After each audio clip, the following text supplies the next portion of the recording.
On vient d'arriver au Krebs de Vichy pour la préparation de nos 3 principaux objectifs qui sont Jeux mondiaux la semaine prochaine, Saint-Pétersbourg Sport Accord au mois d'octobre et Kuala Lumpur championnat du monde en Malaisie. Je sais que dans une compétition, si on a une baisse de moins bien au niveau du physique, ça joue sur le psychologique, sur la confiance et la technique se dégrade. Donc c'est vraiment ça. Moi j'aime l'esprit commando derrière, mais pas dans le sens psychorigide. L'esprit commando dans le sens on dit, on fait, on s'investit à 200%, on n'est pas dans le calcul. Et l'esprit commando dans le sens solidarité aussi.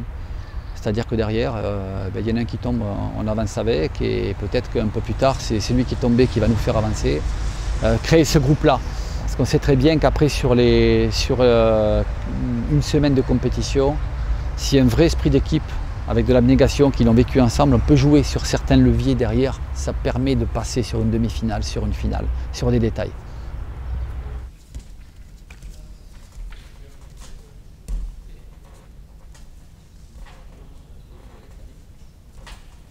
Pierre Moy, donc pratiquant de Sanda depuis une quinzaine d'années.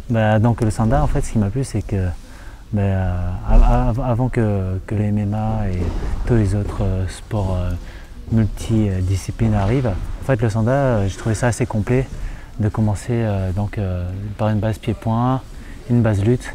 Bien sûr, pas de finition au sol, mais de travailler sur ça, quoi. L'Open de France, ouais, bon, c'était le premier Open que la fédération organisait. Donc en fait à cet Open-là, je voulais vraiment mettre en pratique ce que j'avais travaillé en entraînement, c'est-à-dire être efficace, faire durer le combat le moins longtemps possible, pour voir si c'était encore à régler ou si c'était bon. Et on a vu que voilà, ça a payé, et les combats n'ont pas duré très longtemps.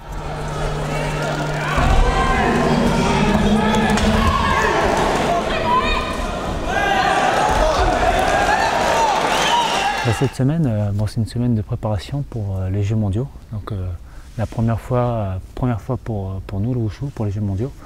Donc avec ma partenaire d'entraînement, Manon. C'est vrai que c'est important de créer cette ambiance de compétition, parce que là, je me serais retrouvé au club avec les gens que je connais, donc ça aurait été une espèce de rapport plus relax, plus détendu. Alors qu'ici, je suis avec les autres gars derrière qui sont en train de s'entraîner. Donc ils se donnent pour nous permettre de nous dépasser, et le staff là, qui nous pousse aussi à nous dépasser. Hein, voilà. Donc je suis assez content d'avoir emmagasiné tout ça pour tout décharger au moment de la compétition, quoi.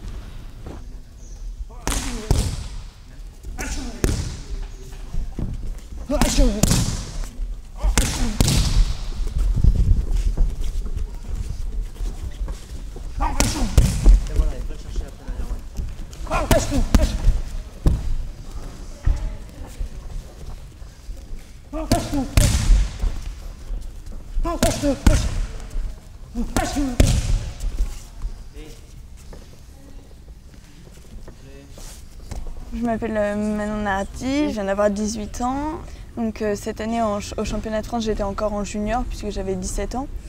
J'ai été surclassée en senior, j'ai combattu contre les seniors moins de 56 kg, qui est ma catégorie normalement. J'ai gagné mes 2 adversaires en moins de 56 kg, donc Cynthia et Natacha Bounet, qui est la championne de France moins de 56 kg senior. Je travaille plutôt sur des coups de pied, je dirais que c'est mon point fort au niveau de la puissance et de la rapidité. Et après, puisqu'en Sanda, on saisit et on projette, ça par contre, du coup, ça va être mon point faible. Mais j'essaie de travailler la lutte, et pour essayer d'être plus polyvalente pied-point projection. On prépare la compétition de la semaine prochaine, on fait les derniers réglages. Donc là, on travaille sur nos points forts pour qu'ils soient au top la semaine prochaine. On regarde un peu quelques vidéos pour essayer de changer 2-3 petites choses, mais on ne fait pas de gros changements à une semaine de la compétition. On essaie de ne pas perturber nos styles de combat, et on essaie juste d'améliorer ce qu'il y a.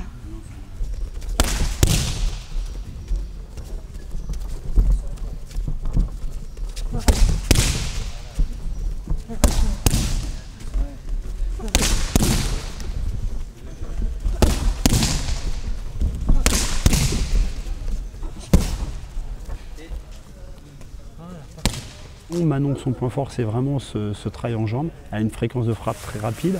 elle donne beaucoup de jambes. Son risque, c'est de trop donner, de ne pas prendre recul dans le combat et de s'exposer un peu trop et prendre des contres en projection. Donc elle doit frapper vite, juste qu'il faut, pas trop. D'accord, le problème, le sanda, c'est trouver la bonne adéquation entre la force de frappe et la vitesse que vous allez donner. Regarde, je vais te le faire. Donc c'était droite et gauche. Gauche, regarde. Je mets ma gauche. Voilà, je t'empêche d'avancer. Tu l'empêches d'avancer, juste ça. Attends, essaie de faire. Voilà, exactement. Juste voilà, ne te prends pas la tête. C'est juste ça, juste une petite correction. Tu mets ta main devant pour empêcher de rentrer et derrière, voilà. Je travaille beaucoup en coup de pied et le risque c'est que je me fasse attraper. Du coup on me fait travailler bien le retour, pas que je me fasse attraper le coup de pied. Et puis plus les masquer avec mes poings et bien ressortir derrière, pas me faire prendre de mon coup de pied. Donc pareil, calculer la distance quand il faut attaquer et pas attaquer pour pas se faire projeter. Toujours contrer la lutte. Ouais, un télé solo, ça apporte beaucoup de choses. Bon, on profite de la plateforme entièrement pour vraiment avoir la sensation d'être sur le ring des Jeux mondiaux, quoi. On se met petit à petit dans l'ambiance des Jeux où on sera que 3 combattants, donc ce sera un peu pareil. La veille où on va s'entraîner que tous les 3, ça nous prépare.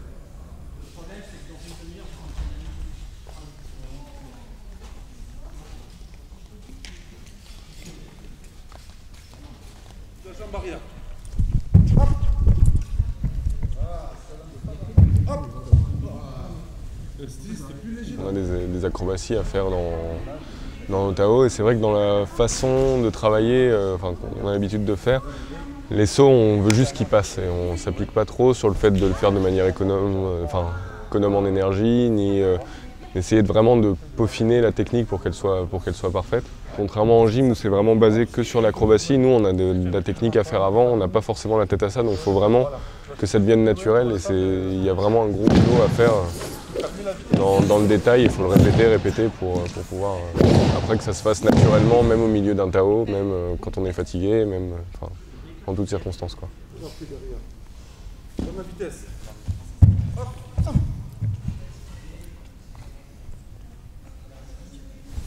Tu auras les mêmes défauts quoi que tu fasses derrière, si tu as un défaut au départ là. Je m'appelle Jean-Noël Roquefort, je suis là en tant que spécialiste acrobatie, donc je suis ancien gymnaste, je suis diplômé d'État et 10 ans de compétition, donc je connais la technique acrobatie, c'est-à-dire à partir du moment où on décolle du sol, tout ce qui se passe dans l'espace jusqu'à la réception, qui apparemment n'est pas si clair que ça dans leur activité à eux. Mes conseils ne sont pas inutiles, c'est-à-dire les placements de tête, la précision au niveau de la technique, au niveau de l'impulsion, au niveau des rapports avec le sol, avec la pesanteur. D'autre part, je n'ai pas un passé que de gymnaste, j'ai aussi fait un peu de danse.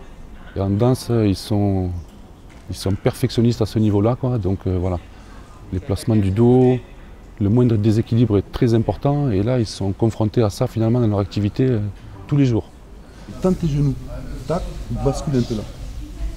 Et dans l'allongement, ça s'agrandit et ça descend.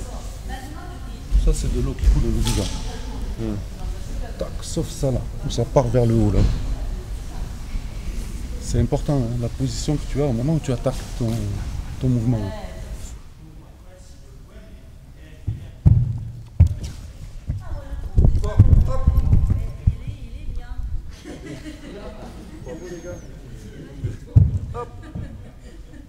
Remonte sur un maxi. Sur 1 à 80. Si elle passe bien, 190 c'est parti. Tu leur fais un identique, tu te fais aider au pire pour finir le mouvement. Si tu vois j'allais t'aider dur, tu fais un demi-couché mais t'essaies d'en Attends, je pars. on monte à 70.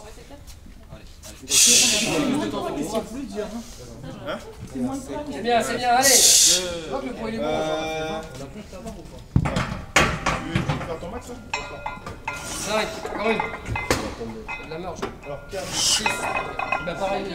On a établi un petit programme d'entraînement avec le DTN pour qu'ils puissent faire un travail de force spécifique aujourd'hui sur des exercices simples qui sont censés retrouver dans leur club et qui pourront reproduire dès qu'ils le pourront, dès qu'ils seront rentrés dans leur club sans difficulté, et pour qu'on puisse les réévaluer prochainement sur ces exercices-là pour voir s'il y a une progression. Chacun ayant une performance qui lui est propre, on adapte les charges évidemment au profil de chaque individu et à ses performances propres, pour que ça cogne fort et que ça fasse mal. C'est l'objectif. 138, 140. Au pire, tu mets 140 et t'en fais que 3. Si tu peux en faire 4, t'en fais 4. Allez, ça vient, ça, allez, bam! Voilà, allez! Enfin, comme on peut le voir en sanda, il y a du pied-point, mais tout ce qui est partie lutte, c'est super important, donc il faut de l'explosivité, il faut de la force. Et je pense que si on ne fait pas de musculation en sanda, on ne pourra pas être au top niveau.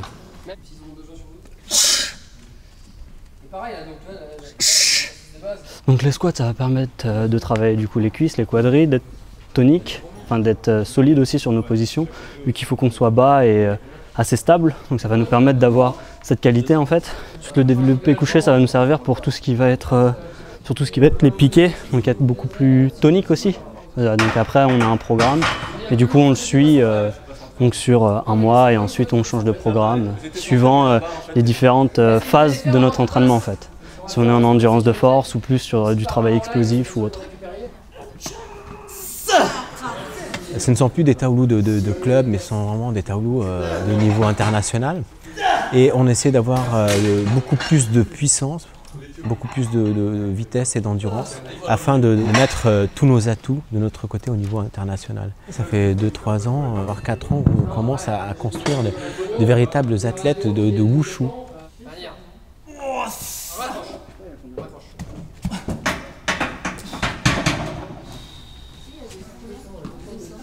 J'avais des centimètres à perdre. C'est pour se tasser. Bah après tu sens que là tu peux aller plus haut après. Tu t'as fait ça honte, je vais le faire. Ah, comment t'approches si ça passe bien tu me dis et après on verra.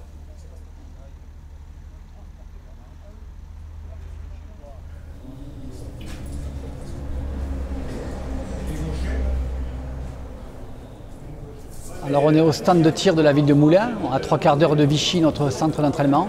Dans la philosophie équipe de France Wushu, on choisit chaque année de s'ouvrir sur d'autres disciplines parce que ça peut apporter quelque chose tant aux combattants qu'aux taoulous. Ça s'appelle le principe de transversalité. Et au tir, on est efficace que quand on est calme.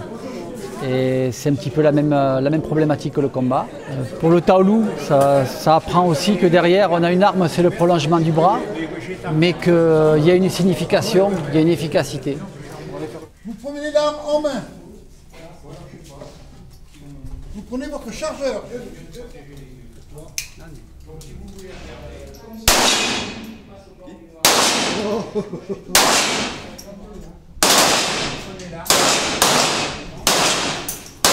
Ben, je crois que le tir est une discipline excessivement difficile sur le plan psychologique, puisque vous n'avez pas d'adversaire, par contre comme sur le ring, mais votre adversaire c'est la cible.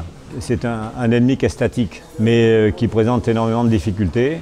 Quand on sait qu'on est capable d'avoir 180 pulsations en minute en statique, ne serait-ce qu'avec l'émotion, forcément on peut s'imaginer les conséquences que ça peut avoir sur la stabilité, sur l'approche de la technique de base.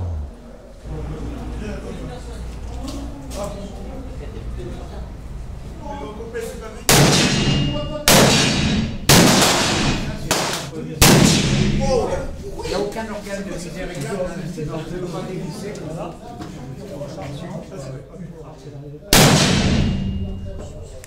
Wow. Alors, vous pouvez le reposer pour être exact. Parce que nous, on a un jargon, on considère que la cible, c'est une pendule. Ouais. Donc, en fait, vous avez fait, je pense que c'est un œuf. Un œuf, okay. Ici, un œuf, ce qu'on appellerait un œuf à 10 heures. Ok. Là. C'est pas mal, hein? Super. C'est pas mal. Je suis presque un cow-boy. Presque. Il y a encore des choses à apprendre. Hein. Il y a encore des choses à apprendre. Notamment à le faire tourner, mais ça, c'est autre chose. Excellent. Alors, ce que je viens de faire, là, on vient de tirer avec des armes, on va dire, réelles. Et là, je viens d'essayer, je crois que c'est un Colt, un pistolet un peu de cow-boy. Et faire du tir, c'est ludique, à la fois, ça nous aide à nous concentrer, quoi. Être concentré jusqu'au bout et après, quand on sent le moment, appuyer, quoi. C'est un peu comme quand on est en combat, sauf qu'en combat, ça va plus vite, quoi. On n'a pas trop le temps de réfléchir, des fois, c'est souvent, ça sort tout seul, quoi. Avec la répétition, tout ça. Donc voilà. C'est vrai qu'il y a une vraie gestion de la respiration si on reste trop longtemps, parce que vu qu'en fait on n'arrive pas à être en plein milieu tout le temps, ça bouge un peu, et plus on attend, plus ça bouge. Donc en fait il faut vraiment arriver à se détendre dès le début et taper le plus vite possible sans se presser non plus. C'est ça qui est dur à gérer. C'est un atelier super intéressant parce que ça demande beaucoup de concentration, comme dans un combat. Les premières fois, on est super tendu. Comme pour la première fois quand on monte sur un ring, on est super tendu, on ne sait pas à quoi s'attendre en fait. Dès que le premier coup est parti, voilà, c'est un peu comme dans un combat, dès que le combat commence, on commence à avoir la sensation et ça va tout seul quoi.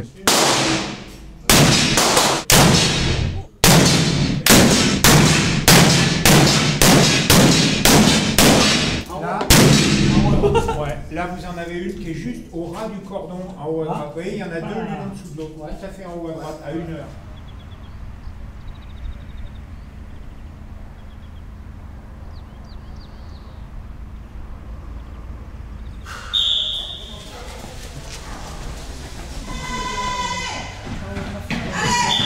Donc là, nous sommes sur la piste d'athlée du Krebs de Vichy. Donc là, ce que nous allons mettre en place aujourd'hui, c'est une séance d'intervalle training. Donc en fait, il y a un travail aller en vitesse, 15 secondes de récup.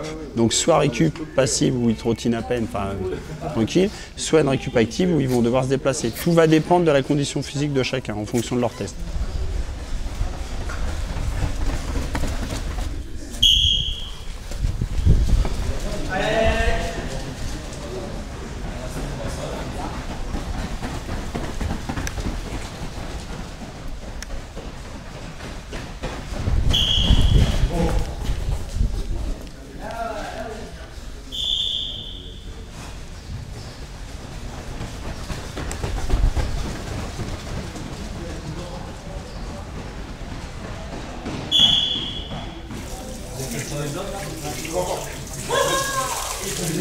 Au premier, tu dis, ouais, ça va.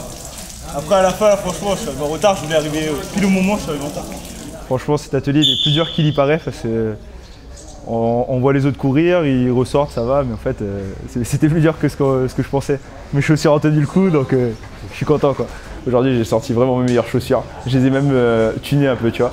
C'est quoi? C'est les bottes de cette nuit, en fait? Et voilà, c'est ça. Elles ont couru toutes seules à la fin, j'ai débranché le cerveau et ça courait tout seul.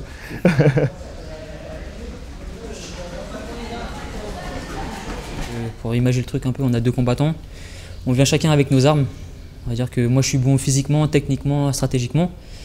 Si la personne en face elle est forte stratégiquement, techniquement et que le physique elle pêche un peu, moi j'aurai toujours cette arme en plus. Même si elle est plus forte que moi techniquement ou stratégiquement, juste avec le physique je peux l'étouffer, l'empêcher de travailler sa technique, sa stratégie, de mettre en place sa stratégie. Donc le physique c'est primordial en Sanda. Ce qui m'arrivait moi il y a 2-3 ans, c'était comme ça, j'avais pas un bon physique. Et en fait j'arrivais sur la plateforme et je faisais mon combat en fonction de mon physique. Je savais que je devais gérer mon physique, donc tout mon combat est découlé de là en fait.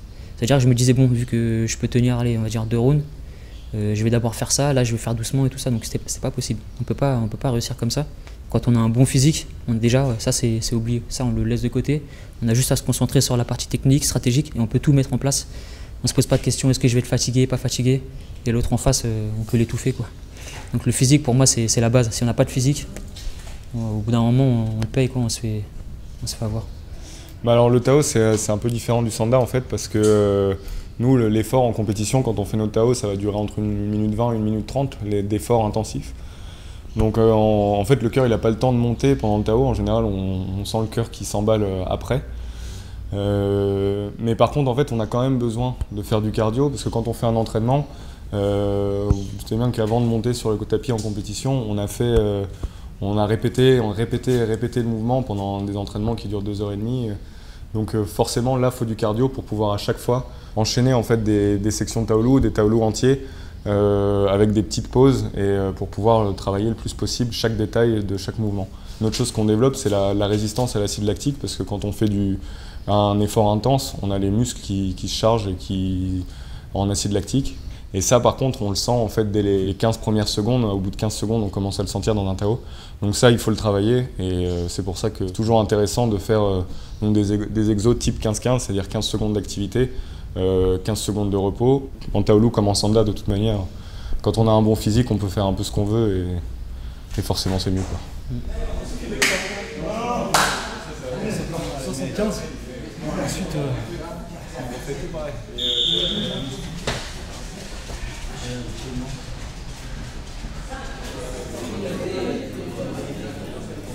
souvent même mes collègues, quand ils me voient manger et que je leur dis que je suis au régime, j'ai parfois même plus d'aliments sur mon plateau qu'eux. Seulement, moi j'ai les bons aliments, eux ils ont les mauvais aliments. Ils ont toujours des frites, ils ont toujours des tartes. Bon là c'est un petit extra, tu vois. Ils ont toujours des tartes, ils me prennent de la mousse au chocolat, des trucs comme ça en fait, tu vois. Alors qu'en fait, tu peux perdre du poids en mangeant, en te faisant plaisir. Et le midi, quand je sors de table, je suis pas en manque, quoi. Je suis pas là à me dire ah, j'ai encore faim, non, j'ai très bien mangé. Le plus dur c'est le soir. Le soir après l'entraînement, tu t'es entraîné, t'as faim, bon tu bois un bon coup, tu manges un yaourt, un fruit, un truc comme ça voilà, et tu vas te coucher. Le soir, t'as pas besoin d'avoir beaucoup d'énergie, tu vas dormir. Tu fais un bon petit déjeuner le lendemain matin et c'est bon quoi. Mais ouais, c'est. En fait on mange bien quoi. En fait on mange bien.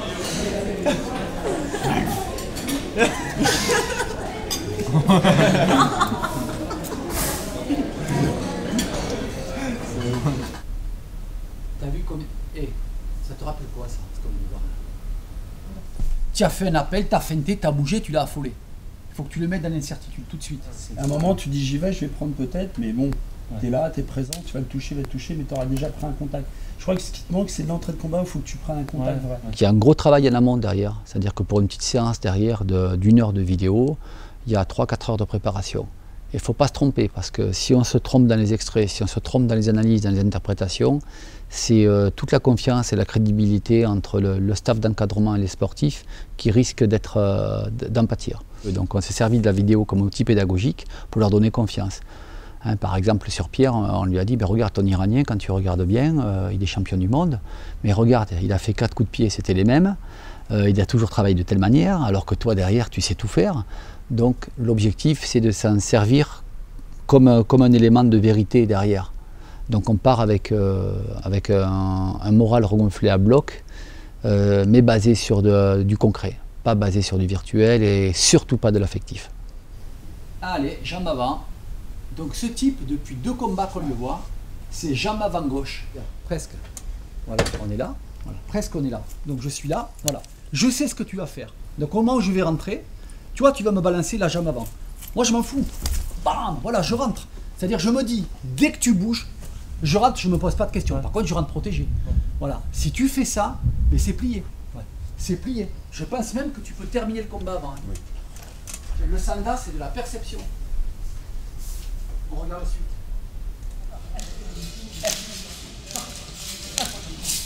Putain.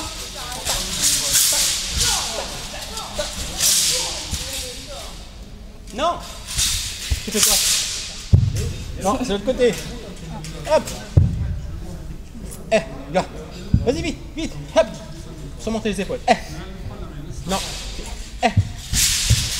Ce que je suis en train de faire, c'est donner le geste, il a un sens. Quand on pratique, il y a un sens martial. Le moindre mouvement, c'est un. Faut pas oublier, il faut pas se perdre, il faut pas oublier que ça vient de l'art de la guerre, des arts martiaux. On peut pas, même si c'est dans l'air du temps, c'est un sport moderne et tout, mais sa base, elle sera toujours martiale. Donc si on connaît pas les applications, c'est pas du tout bon. Ça devient de la pantomime. Tout est en cercle, c'est le principe du taoïsme, du yin et du yang. Et tous les mouvements sont en cercle. Dès que chaque fois qu'on fait un mouvement, il part toujours d'un petit pour aller vers le grand, d'un grand pour vers le petit. Et c'est uniquement des cercles. Donc j'essaie de leur donner un sens de spirale pour qu'ils puissent se relâcher et qu'en même temps la confiance s'installe. Et puis on part à la guerre. Petit cercle. Petit cercle. Petit cercle. Ici, regarde. Petit cercle. Petit cercle. Petit cercle. Petit cercle. En fait, voilà, Cyrano nous montre beaucoup les mouvements de main, tout ça, par rapport au côté martial. C'est important parce que si on met pas ça, au final, on fait de la danse, quoi. Donc voilà, on pratique un art martial et il faut que les mouvements, on voit l'application martiale, même si on fait une démonstration de technique, quoi. Respire, respire. Maintenant tu montes. Vol, vol, vol, vol, vol, vol. Vol, vol. Hep. Non, non, non, non, non, non. Cette jambe-là, elle vient chercher pour frapper avec l'autre.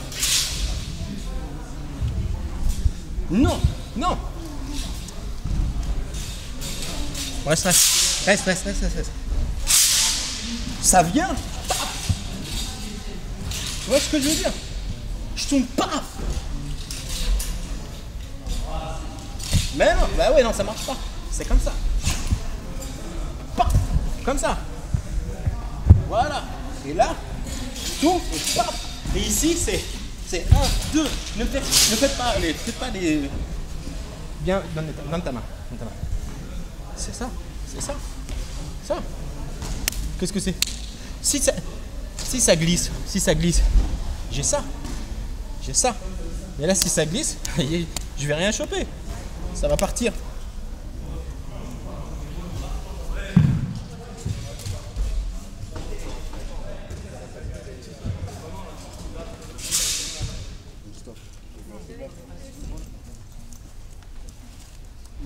Tu veux serrer ou pas?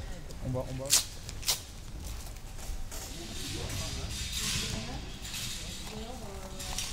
En place.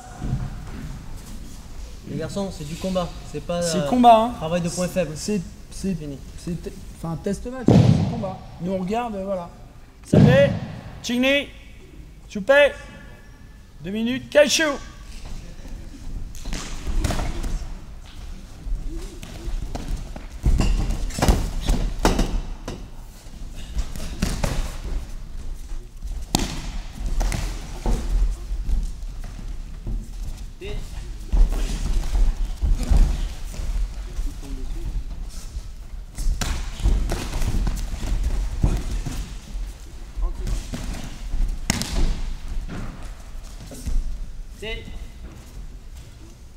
Merci, saluez.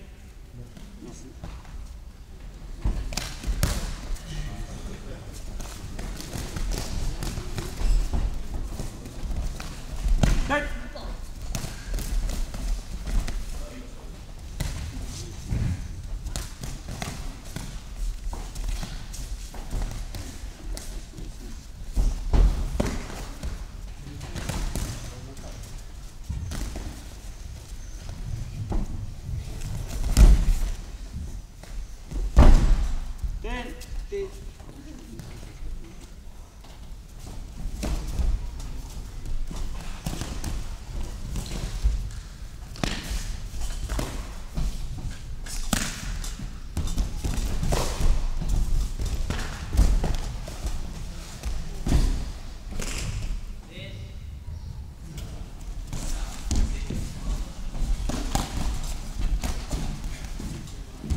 Là actuellement, on est en train de finir l'avant-dernière journée de stage sur des combats tests hein, pour s'assurer que les points faibles, tout ce qui a été travaillé les jours précédents, soit bien réintégré dans le combat.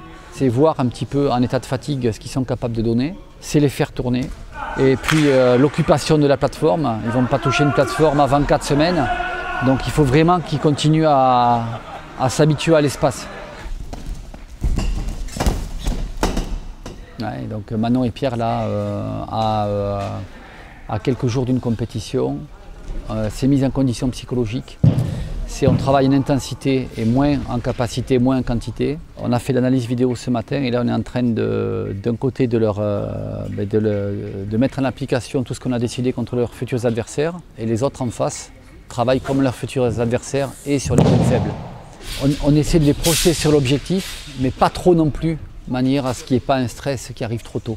Et si le travail a été bien fait en amont, que ce soit la vidéo, les séquences techniques, derrière, il y a déjà une confiance qui naît par le travail. C'est comme des bacheliers, celui qui a bien appris ses leçons, qui a bien travaillé, il arrive le jour du bac moins stressé que celui qui ne sait pas. Alors, gros point positif, tout le monde a été à 200% sur les exercices proposés, que ce soit le physique, que ce soit le technique, le psychologique, il n'y a pas eu de tricherie. Donc, investissement, sincérité et groupe soudé et à l'écoute. Donc, sur le niveau global de l'équipe de France, bien sûr, en talou et en sanda, il est monté. Surtout au niveau de l'état d'esprit, mais parce qu'il y a l'état d'esprit, il y aura de l'investissement dans l'entraînement, donc il y aura un bon comportement en compétition, donc on sera en mesure de performer. Donc je sens une équipe qui a la mentalité professionnelle. Le résumé, il est là. Et c'est très bien.